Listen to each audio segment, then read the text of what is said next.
At least 31 people died due to floods and torrential rains resulting from heavy rains in various regions of Somalia, according to Somali national news agency, SONA.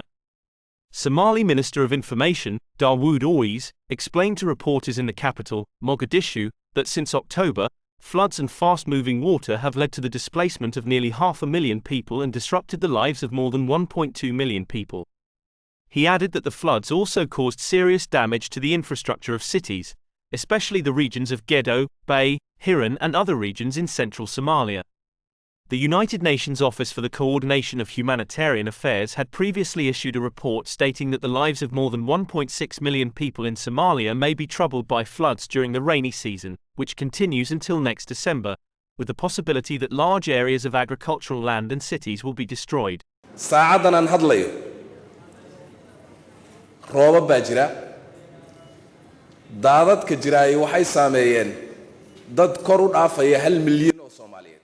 Somali Prime Minister Hamza Abdi appealed to local and international humanitarian organizations and all donors to help and assistance to those affected by the floods and to initiate urgent humanitarian aid. Therefore, Manhole Charity, in an effort to alleviate the suffering of those affected, and in cooperation with donors and other charities, intends and plans to implement urgent needs projects at this stage for those affected by the floods.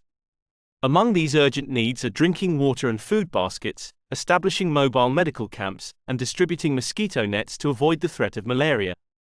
We ask donors to help to the displaced people.